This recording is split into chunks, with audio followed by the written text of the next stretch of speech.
Yo, que enseño antropología, siempre digo que el trabajo de campo es el núcleo duro de la antropología, o sea, ese es el centro álgido desde el que se puede construir la antropología, ¿no? No me imagino qué tipo de antropología se pudiera hacer si no fuera a través del trabajo de campo, ¿eh? Quizás derivaríamos o nos convertiríamos en filósofos, ¿eh? El trabajo de campo es básico en la antropología y es algo que los distingue un poco de otras ciencias sociales. A veces no tanto los temas que se tratan, sino justamente la metodología en que se utiliza para analizar esos temas. Sin embargo, yo sigo insistiendo en que tenemos que esforzarnos por hacer trabajo de campo. Se está haciendo difícil, ciertamente, pero sí creo que es importante porque es una fuente empírica muy fundamental de lo que hacemos. No somos solamente teóricos, sino realmente tenemos que observar, escuchar a la gente, etcétera, etcétera, ¿no? Y necesitamos el trabajo de campo. Ahora, ¿qué es? Bueno, pues es el momento, el espacio, la experiencia en la cual uno se acerca directamente a conocer una situación sin intermediarios.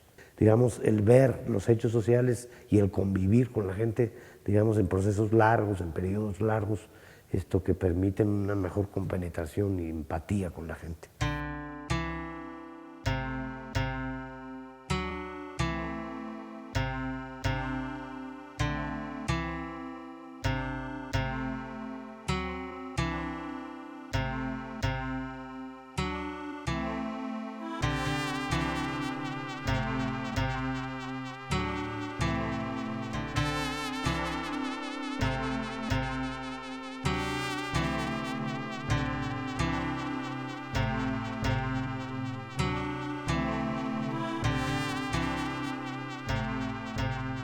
Tengo pues ya más de 30 años como profesional. Comencé a trabajar en Guerrero, me acuerdo, se me quedó muy grabado esa experiencia porque trabajé con Felipe Pardinas en lo que fue la primera escuela de antropología social de la Ibero. Y me acuerdo que me impresionó mucho, era yo un estudiante, que me hicieran firmar un seguro de vida para ir a Guerrero. Y resulta que se firmaba ese seguro de vida porque estaba la guerrilla de Lucio Cabañas activa.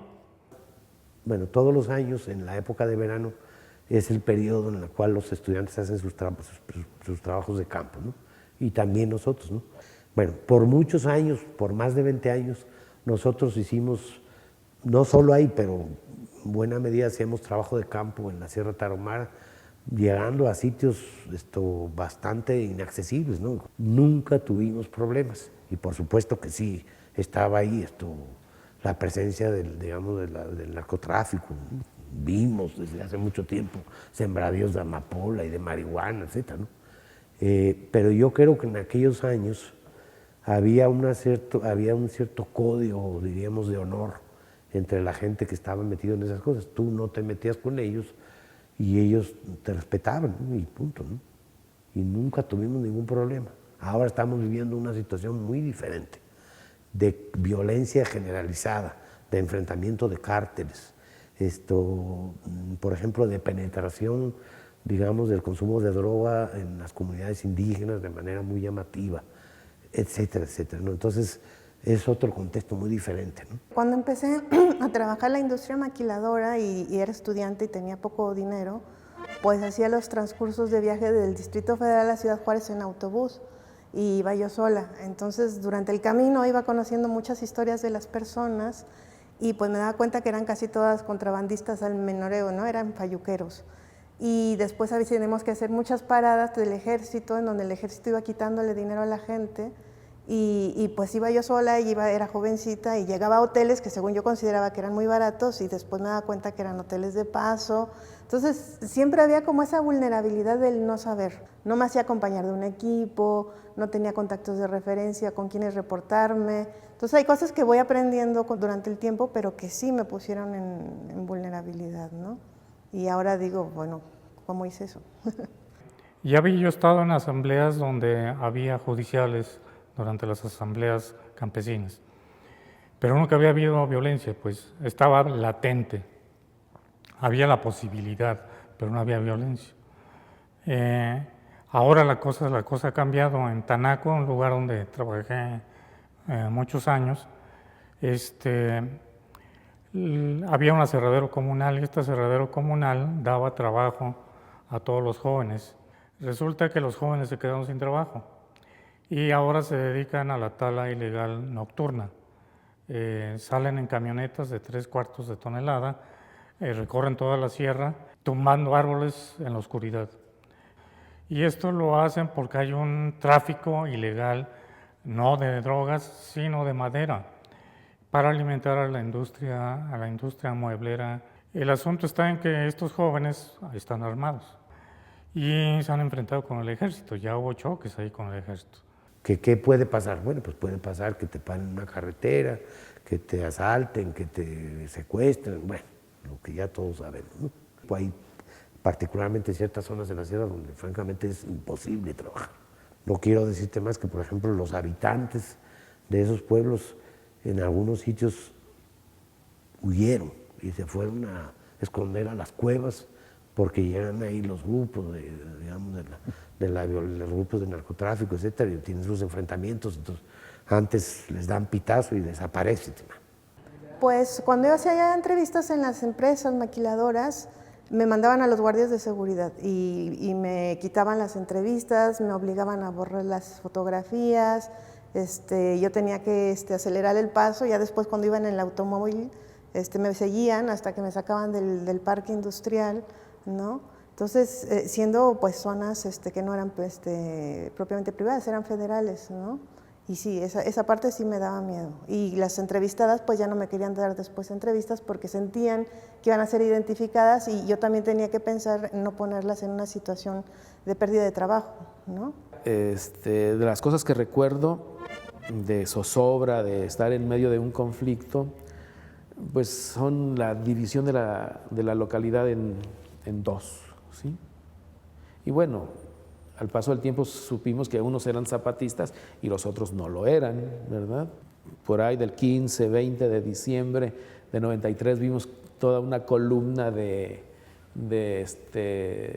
burros cargando, de mulas, vamos, de bestias de carga, con la cosecha colectiva que habían hecho y que estaban almacenando, estaban en los preparativos, ¿no?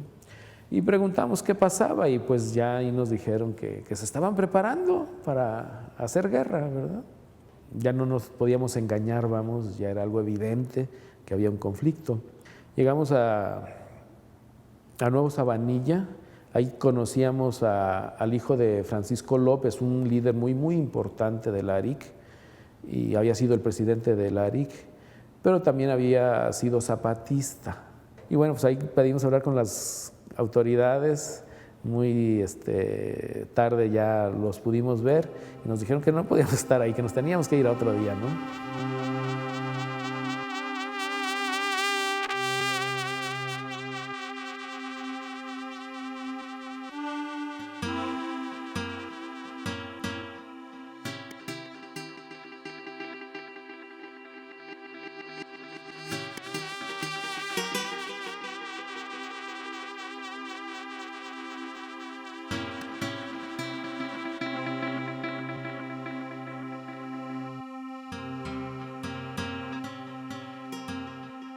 La Sierra de Chihuahua es desde hace mucho tiempo uno de los sitios, sobre todo lo que se llama el Triángulo Dorado, que es un triángulo en el cual se incluyen ciertas poblaciones de Chihuahua, de Sinaloa y de Durango. Es tradicionalmente una zona de mucha violencia, ¿sí? Tradicionalmente de mucha violencia, que tiene que ver, incluso si nos vamos atrás, tiene que ver, o sea, sus registros más antiguos son las rebeliones indígenas de la época de la colonia, el bandolerismo de finales del siglo XIX, los levantamientos de la época de la Revolución, ahí es donde empiezan los levantamientos de la Revolución, y después tiene que ver esto también con con la aparición de la guerrilla en los años 60, y hoy aparece el narcotráfico. O sea, es una secuencia es una tierra de marginalidad y de violencia que tiene mucho que ver también con las culturas propias.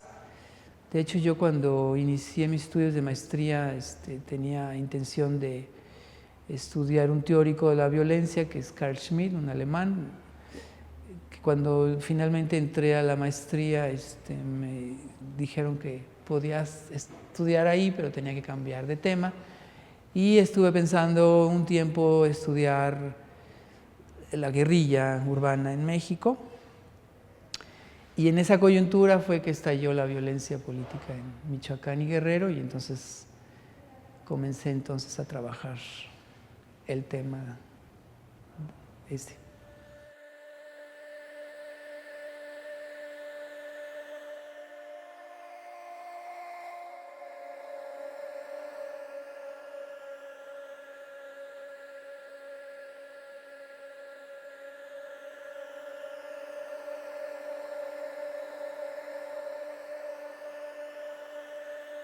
Pues hice trabajo de campo en una cárcel de la Tarahumara, donde hay indígenas y mestizos. Y por ejemplo, en el mundo mestizo, quizás al viejo estilo español, hay el principio muy arraigado de que la justicia se aplica y se toma por cuenta de uno, que uno tiene derecho a vengarse. Entonces, cuando uno entrevista a la gente, dice, bueno, mire, yo estoy aquí por esto, por esto, por esto, pero eso es lo que yo estoy pagando al Estado por el delito que cometí, pero con la sociedad todavía no acabo. O sea, con la gente que yo me vengué, yo tomé justicia por mi mano, porque es la manera como nosotros procedemos. Entonces, esa manera de entender la justicia no se ha quitado. La gente tiene, y yo veo en las experiencias actuales de la violencia cómo se reintegran muchas de esas concepciones de la violencia. La gente, tú tienes derecho a tomar la justicia por tu mano.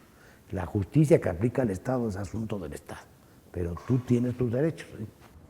En Chiapas el conflicto agrario y el religioso han generado ya violencia, y yo creo que tiene que ver con un Estado autoritario que quiere mediante la fuerza resolver las cosas. Ahí podemos hacer un recuento de matanzas en en Golonchán, en la Nueva Providencia, en la Selva Lacandona, en Venustiano Carranza, la más reciente en Chincultic, de hace 2 años, ¿no? Por ahí, ¿no? De un grupo que dijo, bueno, pues Chincultic es nuestro, somos mayas, ¿no? Que nos den parte nosotros debemos cobrar el ingreso a la zona arqueológica, o las lagunas de Montebello, ¿no? Taparon ahí, tomaron la entrada para cobrar ellos, ¿no? Mandaron a la policía y pues mal entrenada o mal dirigida o quién sabe qué, hubo muertos, ¿no?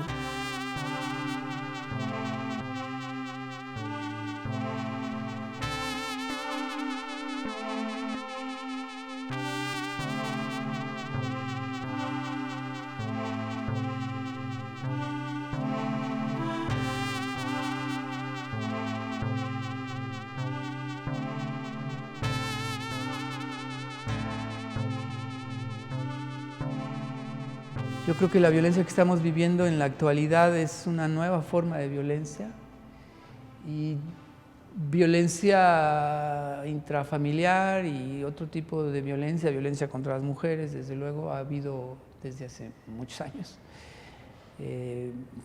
Pero sí, creo que no es algo nuevo. Sin embargo, creo que las características de la violencia actual sí nos están indicando que hay elementos nuevos muy dramáticos que son distintos a las formas de violencia que existían antes, ¿no? Vivimos la violencia no solo en el trabajo de campo, sino en la vida cotidiana, ¿sí? O sea, el trabajo de campo es una porción de esa experiencia, pero la vida cotidiana, mira, yo quiero decirte que yo iba por los sonidos, yo te puedo distinguir cuando suena una pistola, un R-15 o una K-47, sin verlos, solo por los sonidos. ¿Por qué? Porque vivo en una ciudad donde continuamente estamos oyendo balaceras. En Monterrey hemos tenido unos episodios violentos en finales del 2006, inicio del 2007, con una serie de balaceras que se desataron en la ciudad, pero que más bien se veían como, uno lo veía así, pues no se imaginaba, como que le convenía imaginarse que eran unos arreglos de cuentas, ¿no? Más o menos. Pero realmente empezamos a sentir muchísima presión al final del año 2009, cuando ya nos llegaban muchas historias de lo que estaba sucediendo en Reynosa, particularmente. Ya sabíamos bastante de Nuevo Laredo, pero historias ya cada vez como más cercanas, ¿no? De que la expareja de fulana, ya la agarraron los zetas y lo estuvieron torturando al lado de gente que terminaron matando, y ahí había cuerpos destazados. En enero de 2010 realmente ya sentimos que el cerco se iba acercando cada vez más, ¿no? Ya en el mes de febrero empezamos a ver que los eventos que sucedían en Reynosa ya iban como bajando, ¿no? De norte a sur poco a poquito. Y en el mes de marzo claramente vimos que ya empezaba a suceder en la carretera, al kilómetro 100, ya hubo una balacera enorme, ¿no? Entre el ejército y sicarios de los Zetas, ¿no? Ahí cerca de donde yo vivo hay un sitio que le llaman el Crucero de la Muerte, porque han matado tanta gente ahí que ya la gente le cambió de nombre, ¿sí? Entonces, no es solo el campo, sino en general las condiciones de vida, ¿no?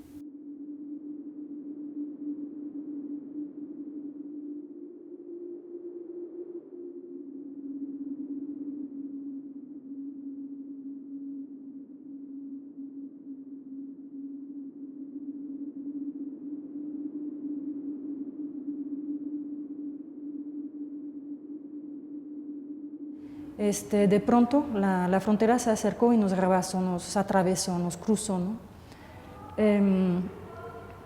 A partir de marzo nuestras vidas cambiaron por completo. Es decir, empezamos a presenciar balaceras en el área metropolitana. Poco a poco vimos ver civiles caer, como ese fin de semana de marzo en que cobraron la vida de una mujer que iba con su esposo a un cumpleaños. Al día siguiente, los dos estudiantes del tecnológico que supuestamente confundieron con sicarios y de quienes maquillaron los cuerpos, quitaron las credenciales. Y el domingo en el que se reconocieron que eran estudiantes del TEC y no sicarios, también una anciana en una parada de camión en el municipio de Santa Catarina cayó muerta. Fueron 4 civiles en 3 o 4 días, ¿no? Para mí fue un shock. O sea, fue un shock y me despertó muchísimo enojo, realmente con la voluntad de hacer cosas con gente de la sociedad civil, ¿no? Y empezamos a contactarnos con varias personas. Ahora la cosa ha cambiado.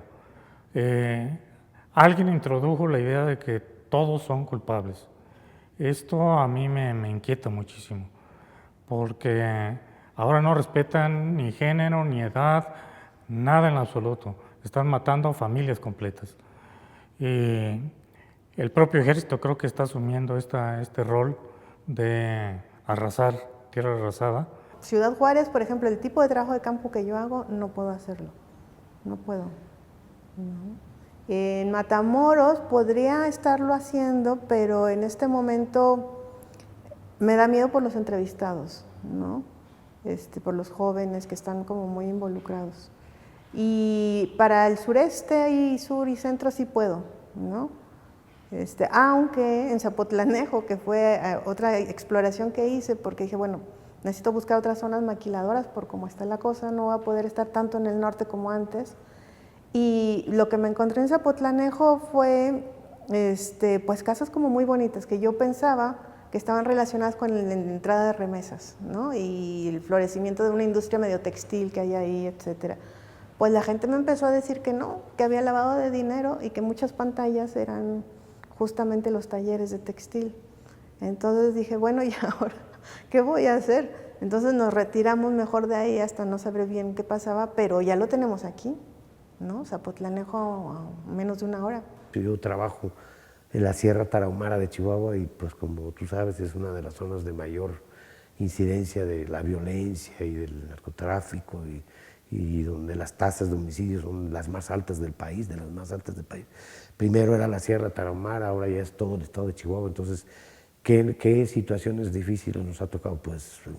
Pues tan difíciles como que hay sitios que donde uno iba hace 20 años y ahora no se puede ir.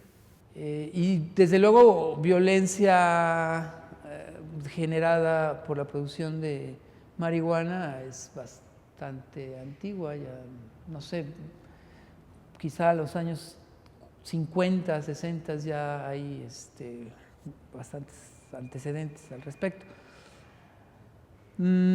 Pero yo creo que sí es notable el cambio y la intensidad, ¿no?, del número de los incidentes violentos y de las muertes por violencia, sí ha crecido de una manera espectacular. No tengo ahora muy bien fresca la información, pero desde luego cuando Fox fue presidente ya se empezaban a hacer más evidentes esos problemas y con Felipe Calderón fue absolutamente evidente, ¿no?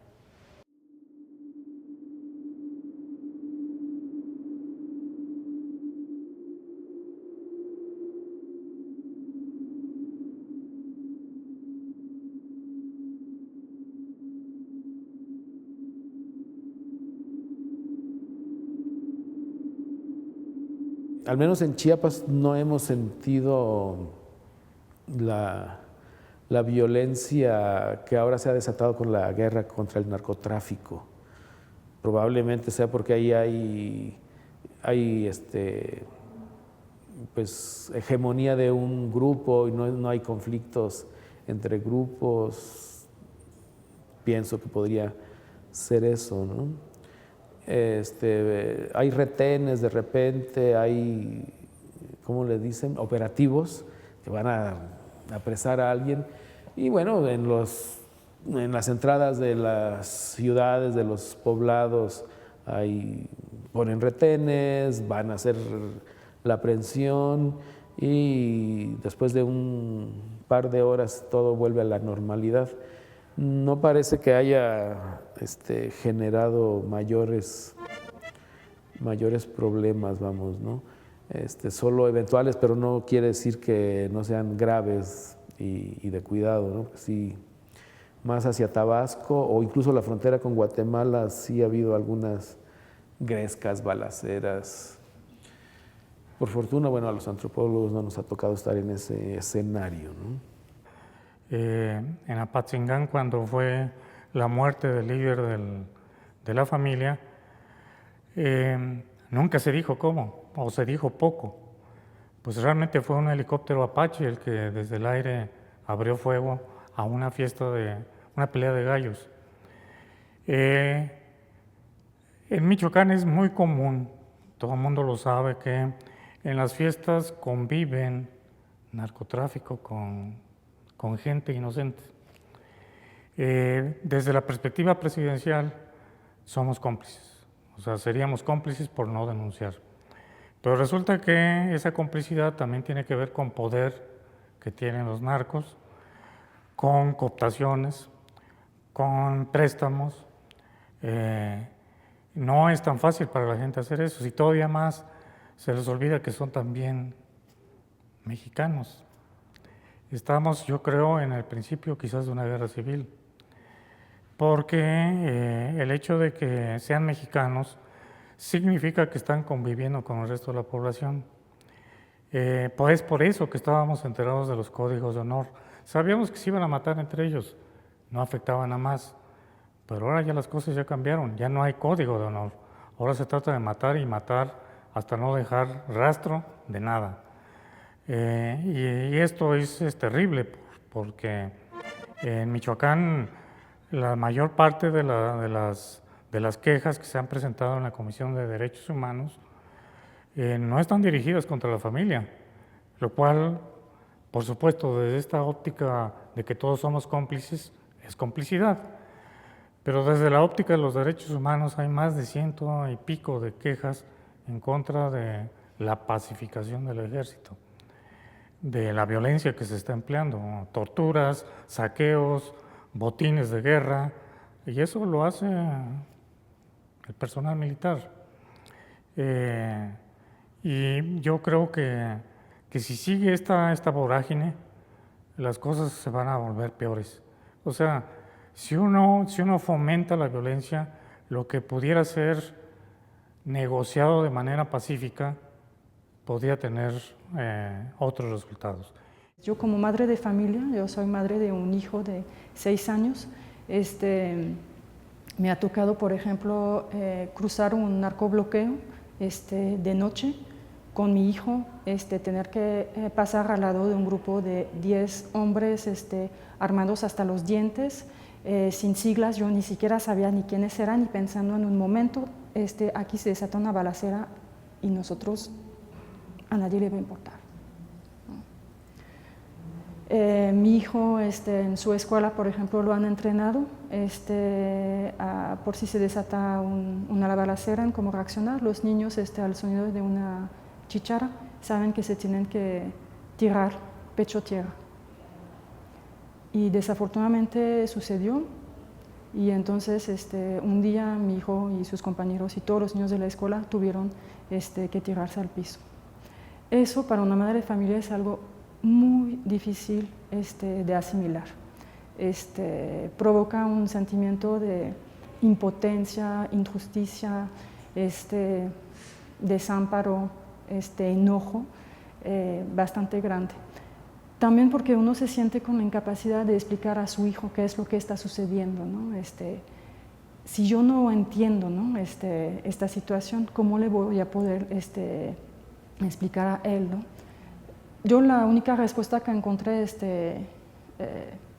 lo que le he podido transmitir de alguna manera, ha sido de acudir a unos eventos públicos de repudio, ¿no? A las cosas que suceden, y llevármelo.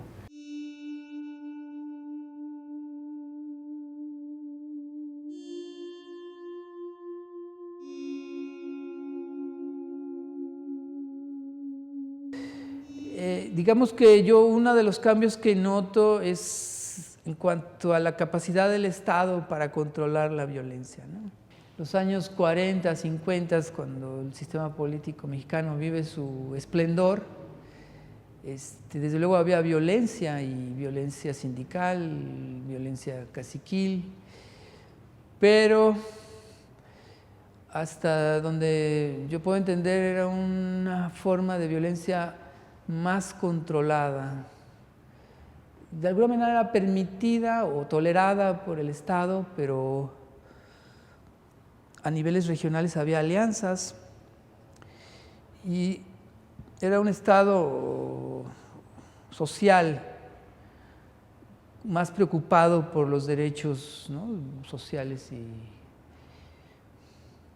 no democráticos, pero sí sociales de la gente en general. La diferencia que yo encuentro ahora es que el Estado no tiene un monopolio de la violencia, aunque fuera ilegítima. No es porque se trate de legalizar la droga, sino que se trata de evitar la violencia. Después vemos qué hacemos con la droga. Creo que son dos cosas que habría que resolver de manera distinta y que en este momento están mezcladas. Y no hay manera, no veo inteligencia en ningún lado. Tal parece que todos quieren destruirse y a largo plazo, insisto, no sé dónde nos va a llevar la vorágine, ¿no? Estamos viendo Libia, ¿no? Están a punto de desembarcar. Ya comenzaron a hablar en los cables de Wikileaks de que México es un estado fallido, ¿no? El siguiente paso, como en Irak, es invadir. Mucha gente cree que esto no es posible, pero las invasiones han sido varias, ¿no? No ha sido una. No fue en 1847, hubo muchísimas más. Estamos frente a una violencia de grupos organizados que algunos autores han llamado como Estado paralelo, y al parecer sí tiene muchos elementos de un Estado paralelo, porque en estas zonas hay al parecer un apoyo social muy significativo de la gente común y corriente a los grupos organizados, entre otras cosas porque pues el narcotráfico y bueno, el cultivo de marihuana y otros estupefacientes pues es un negocio que les permite vivir a muchas familias, y también los grupos organizados están ofreciendo ciertas áreas de protección que el Estado debería estar cubriendo y no cubre.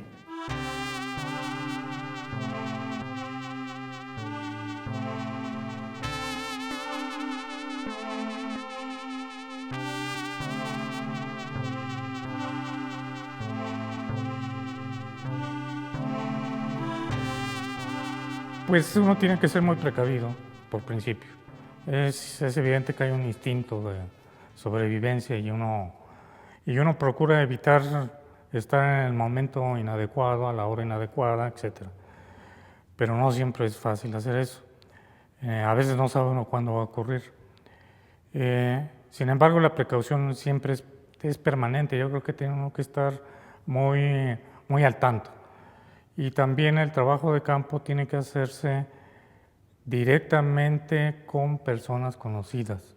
Es decir, a lo que me refiero es a esto. Si yo voy ahorita a Tanaco, llego directamente con una familia que yo ya conozco.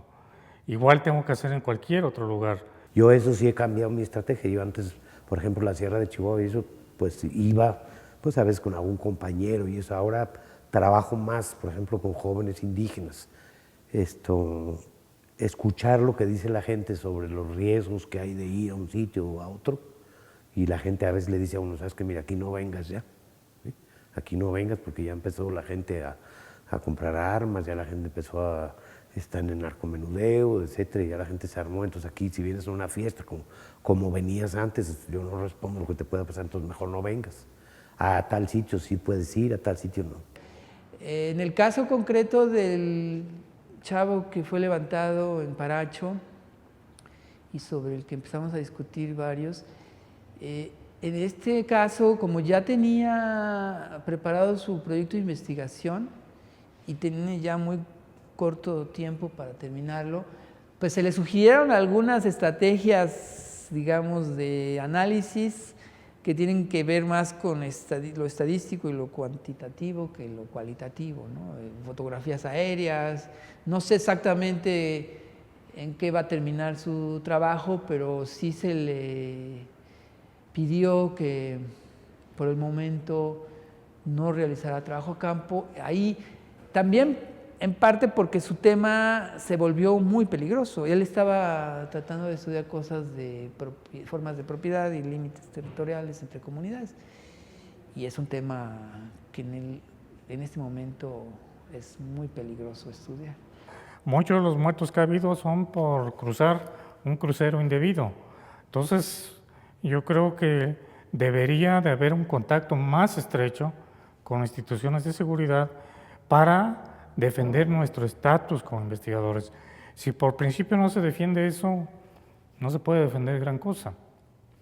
Profesionalmente podemos cacarear mucho, pero francamente mientras las instituciones no hagan algo, no va a pasar nada, ¿no?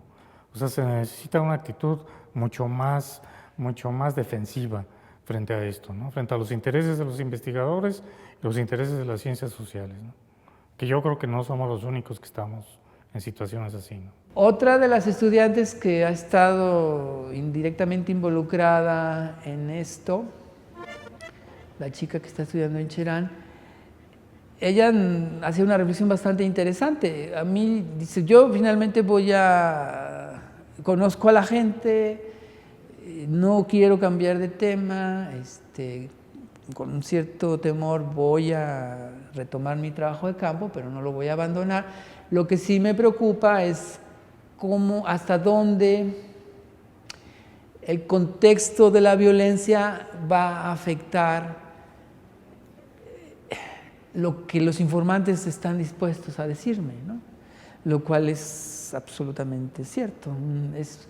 Es muy probable que en ese contexto va a tener que ser mucho más cuidadosa, no solo en la manera de preguntar y de trabajar para la recolección de los datos, sino también, me imagino, a la hora ya de estar escribiendo los resultados de su investigación. Va a tener que hacer un esfuerzo adicional en el sentido de preguntarse cuánto de la información que tiene estuvo sesgada de alguna otra manera por la situación de la violencia. Entonces, otra antropología que trate de ser menos casuística, menos puntualista y que vea la sociedad más en términos más globales, que analice los procesos que se han dado en los últimos años. Entonces, a lo mejor el trabajo de campo hay que concebirlo de otra manera. A lo mejor lo que tenemos que hacer es, bueno, ver cómo se construyeron modelos de desarrollo de ciertas regiones, qué impacto, por ejemplo, si te fijas en la geografía de la violencia, coincide con la geografía de la globalización, o sea, donde más impacto tuvo, no sé, por ejemplo, el Tratado de Libre Comercio, la economía orientada hacia afuera, es donde más violencia ha habido. ¿Qué ha pasado con las redes sociales, con las redes familiares, con las estructuras clásicas de las unidades domésticas? Se han desmoronado, etcétera. Yo creo que por ahí va el asunto, no tanto en meterte o no meterte, digamos, en medio digamos, de la balacera, ¿sí? Otra cosa que aprendí de los arqueólogos, uno de ellos que estuvo en la zona tepehuana, me dice, bueno, pues de casualidad venía yo con los ingenieros de la CFE y llegamos en la noche a un poblado tepehuano. Y resulta que había un gran cargamento, gigantesco movimiento económico de mercancía, pero la mercancía era marihuana y otras drogas. Y lo único que nos dijeron los tepehuanos armados fue, ni se les ocurra ni sacar libretitas, ni tomar fotografías, ni entrevistar a nadie. Ahora, ¿qué le dejaron entonces a estos colegas? Le dejaron la capacidad de observación, que no es poco decir. Hay algunos antropólogos que están planteando, incluso para contextos pacíficos, pero difíciles de trabajar, como las corporaciones y organizaciones partidarias y de este tipo, que nos resignemos a escuchar a la gente, no a entrevistarla, no a grabarla, no a fotografiarla, sino simplemente a escucharla. Y yo creo que es una vieja técnica de la antropología, que simplemente ya ahora le perdimos cariño, le perdimos práctica. Lo que realmente resultó ser eran biografías de violencia de los sujetos, desde que nacen, en la escuela, en el barrio, por sus padres, era así toda una secuela, ¿no? El encadenamiento de la violencia. Entonces no me quedó más que retomar eso y empezar a reformular qué es lo que había pasado en estos años y ver qué pasaba, ¿no? Y es lo que estoy haciendo, estoy articulando mis diarios de campo con lo que vi y lo que pasaba en esos momentos y qué pasó, ¿no? Esa es una forma. Los antropólogos somos muy individualistas. En gran medida creo que por la manera como nos entrenaron, por un lado, y por el otro lado, porque los premios son personales. Entonces, pues bueno, cultivamos nuestro propio engrandecimiento. Esto puede sonar muy egoísta y a lo mejor lo es, pero así es, esos son los hechos. Entonces yo lo que estoy proponiendo es que hagamos un esfuerzo por superar eso, que seamos más cooperativos entre nosotros y que, sobre todo en las zonas donde hay conflictos, que ya son varias y creo que van a aparecer otras nuevas, como el triángulo de Sinaloa, Durango y Chihuahua, del sur de Chihuahua, que deberíamos de trabajar en equipo estas regiones, volver al trabajo en equipo. Esto es una antigua tradición que se remonta a Gamio en los años 20 y de que no la hemos continuado. Es curioso porque todo el mundo habla de antropología regional, pero nadie habla del trabajo en equipo para hacer antropología regional, cosa que deberíamos de replantear. Sí, porque yo ahora me preguntaba, ¿qué es hacer ciencia social en un país en el que está casi en una guerra como tan complicada que no entendemos, que estamos formando antropólogos, ¿no? que están saliendo a campo y que los estamos regresando por cuestiones de seguridad y que les estamos pidiendo, ¿cuál es tu pregunta antropológica? Y entonces yo fui claramente con mi pregunta antropológica, con mis relaciones, con el ejercicio del rapport, todo lo seguí. ¿Y con qué me encontré? Con un país que yo no conocía, ¿no? Entonces, ¿cómo formamos gente? ¿Cuál es nuestra pregunta antropológica ahorita? ¿Qué son las ciencias sociales y cuáles deben de ser sus posicionamientos, ¿no? Muchas cosas a mí me han movido, ¿no? Y con qué grupo trabajar y con cuál no trabajar, ¿no? Entonces, ahora yo siento que más que nunca la interdisciplina es necesaria, tener medios visuales de registro, que las voces estas de la gente pues no dejemos que se pierdan porque es lo único que queda, ¿no? La voz. También lo que ha sucedido es que hemos estado presenciando como nuevos fenómenos, ¿no? A los que obviamente no nos esperábamos, como son los fenómenos de éxodo y exilio, que son bastante importantes hoy en día en el noreste de México, tanto internos a la región. Todo el mundo supo del caso de Ciudad Miguel, ¿no? Con la gente que huyó a Miguel Alemán, pero también hay fenómenos muy importantes de éxodo. Los más, digamos, reportados por la prensa son los de los empresarios, ¿no? Que se van a radicar a Texas y siguen manejando sus empresas en Monterrey mientras tienen las familias en Texas. Pero también tiene que haber muchísima gente que huyó de la violencia tan tremenda, por ejemplo, en Tamaulipas, y que se ha ido a vivir sea en ciudades fronterizas del sur de Texas o a ciudades como Houston, ¿no? Entonces, estos también son nuevos fenómenos o nuevos objetos, ¿no? Digamos, de investigación, ¿no? Que estamos empezando a registrar.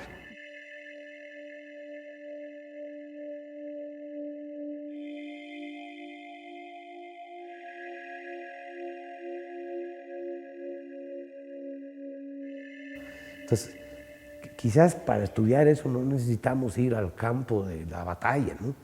Yo he trabajado en cárceles como antropólogo, he hecho trabajo de campo en cárceles. Ahorita no se puede trabajar en las cárceles porque la situación es muy complicada, te expones a cualquier tipo de cosas. Pero, por ejemplo, si pudiera trabajar con expedientes que nos permitieran saber, bueno, de quién estamos hablando cuando hablamos de delincuentes. ¿Qué ha pasado, por ejemplo, en términos de la familia, como te digo, de las redes sociales? ¿Qué papel han dejado de jugar digamos, las instituciones educativas? qué problemas enfrentan los jóvenes, porque esta es una guerra que tiene como principal objetivo los jóvenes, man.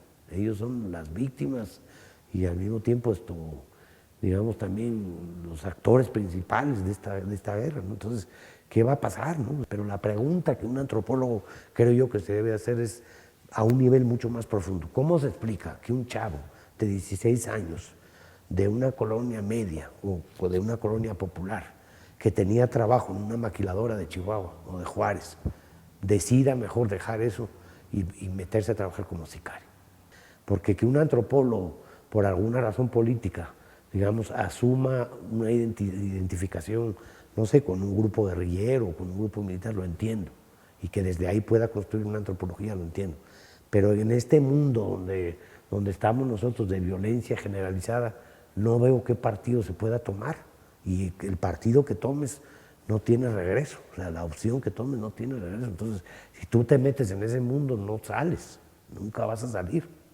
Digo, salvo en una fosa común o en algún sitio por ahí perdido, ¿no? Entonces, yo, si te quieres que te diga mi opinión, es primero la vida, ¿sí? Primero la vida. Entonces, yo sí creo que los antropólogos ahora más que nunca tenemos que plantear un discurso sobre la defensa de la vida, porque me parece que es algo que está por encima antes y es mucho más importante que la defensa de la profesión, ¿no? Entonces, yo diría que, bueno, donde veamos condiciones donde no se puede hacer trabajo de campo, ni modo, man. No se puede hacer y punto, man.